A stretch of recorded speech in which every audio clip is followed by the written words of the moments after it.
تا حالا فکر کردید که ذهن ما واقعاً چیه، کجاست و چطور کار میکنه؟ امروز قراره به یکی از پیچیده ترین و جالب ترین موضوعات بپردازیم. رازهای ذهن انسان رو کشف کنید. تا آخر این ویدیو با من همراه باشید چون چیزهایی رو خواهید فهمید که شاید هرگز بهش فکر نکرده باشید. ذهن یک میدان انرژی در حال ارتعاشه، یعنی یک کالبده. بعضیا وقتی میگن ذهنم شلوغه اشاره میکنن به سرشون، انگار ذهن اونجاست. ذهن توی سر نیست، مغز توی جمجمه است. مغز یک عضو فیزیکیه، ذهن یک میدان انرژی. کالبدها اساساً میدانهای در حال ارتعاش هستند که دارای شعور منحصر به فرد خود و مکانیزم‌های خاص خودشون هستند. آیا واقعاً میشه ذهن در وضعیتی قرار بگیره که کاملاً تحت اراده ما عمل کنه و وقتی که ما باهاش کاری نداریم هیچ کاری نکنه، یعنی ما هیچ فکری نداشته باشیم؟ چون اگه ذهن واکنش و حرکتی نداشته باشه ما فکری نداریم. آیا میشه تجربهش کرد؟ بله میشه، چون ساده است. همه میتونن اینو تجربه کنن. اول باید خود ذهن رو بشناسیم.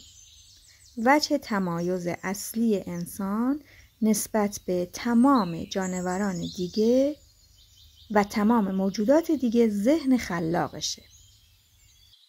تمام دستاوردهای حوزه علم، فرهنگ، هنر، تمدن، تکنولوژی و غیره همش حاصل ذهن خلاق انسانه و جانوران دیگه تأسیسات ندارن، تمدن ندارن، هیچ چیز دیگه ای هم ندارن، چون ذهن خلاقی ندارن.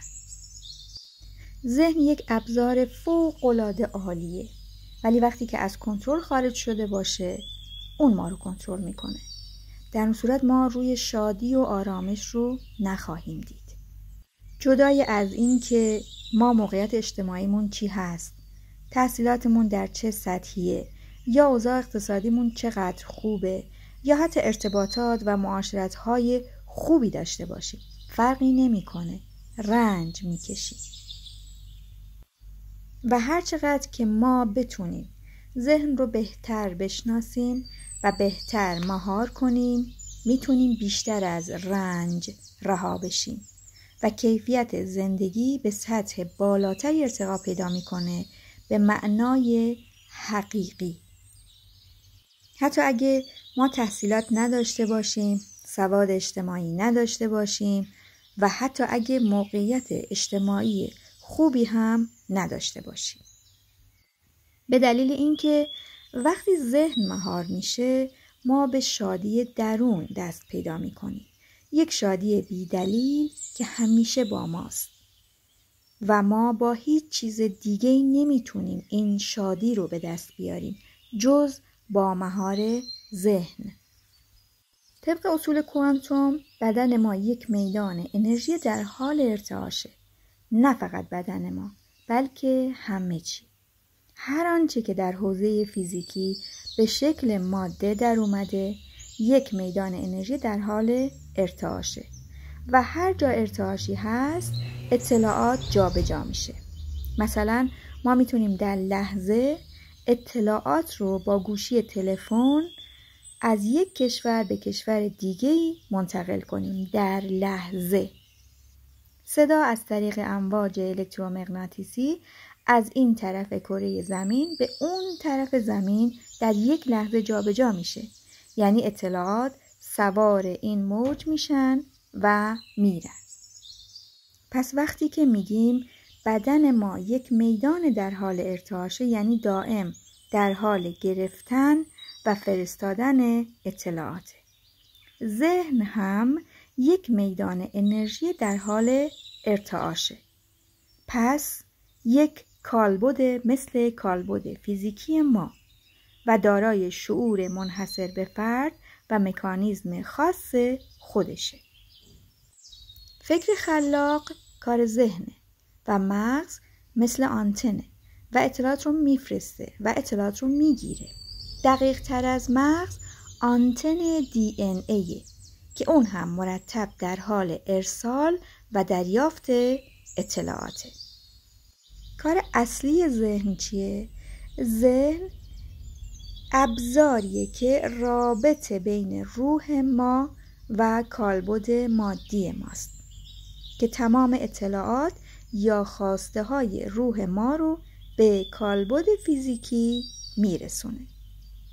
در واقع ذهن یک ماشینه که به طور خودکار نسبت به محرک های با فرکانس بالا و فرکانس پایین از خودش واکنش نشون میده. واکنش به شکل فکر در میاد. پس فکر حاصل حرکت ذهنه. حالا واکنش نسبت به چی؟ ببینید، ذهن از یک طرف نسبت به رویدادهای جهان فیزیکی واکنش نشون میده از طریق بدن فیزیکی. تمام اون چیزهایی که ما از طریق حواسمون دریافت میکنیم که همش مجموعه ای از ارتعاشه و خیلی از ارتعاشات هم هستند که ما با حواسمون درک نمی کنیم اما هستند، مثل سیگنالی که گوشی موبایل ما دریافت میکنه و کاملا مادیه.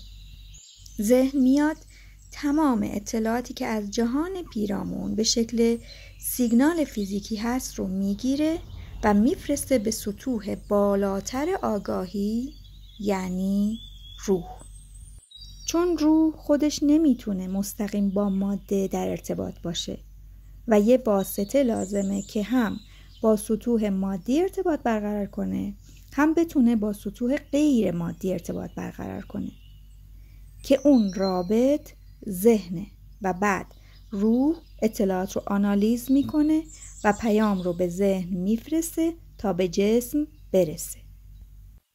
کسی که میتونه ذهنش رو مهار کنه از طریق مشاهده میتونه به عنوان یک ابزار برای ایجاد خلاقیت هم ازش استفاده کنه. اگر ما نتونیم ذهن رو مهار کنیم و ازش استفاده کنیم، جا به جا میشیم و ذهن از ما استفاده میکنه و یک گفتگوی دائم غیر ارادی توی ذهنمون راه میفته و مثل خوره ما رو میخوره. آیا میشه ذهن رو مهار کرد و ما هیچ فکری نداشته باشیم؟ آیا میشه چون این چیزی رو تجربه کرد؟ بله، میشه. در ویدیوهای بعدی میبینیم چون ساده است. فردی رو تصور کنید که در حال دویدنه. خب بعد اگر این فرد ساکن بشه و فعل دویدن رو متوقف کنه، آیا با حذف فعل دویدن وجود اون فرد میره زیر سوال؟ یعنی اون فرد دیگه وجود نداره؟ بله وجود داره هنوز. خب ذهن و فکر هم دقیقاً به همین شکل هستن. ذهن مثل بدنه، فکر مثل دویدنه. پس اگر ذهن ساکن باشه ما همچنان زنده هستیم. پس وضعیتی از آگاهی وجود داره که در اون ذهن ساکنه. پس فکر کردن یک فعله و ذهن یک کالبده. فکر حاصل حرکت ذهنه. چون میدانهای انرژی روی هم اثر میذارن و ذهن هم یک میدان انرژی در حال ارتعاشه، پس ما بدون اینکه کار خاصی انجام بدیم صرف بودنمون بر میدانهای دیگه اثر میذاریم و تأثیر هم میپذیریم. ذهن مثل یک انبار بزرگی که دیوار نداره و هر کسی میتونه واردش بشه.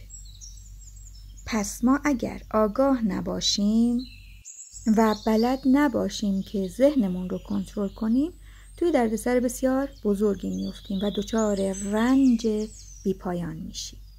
اگه این ویدیو برای شما مفید بود حتما لایک کنید و با کسانی که برای شما با ارزش هستند به اشتراک بذارید.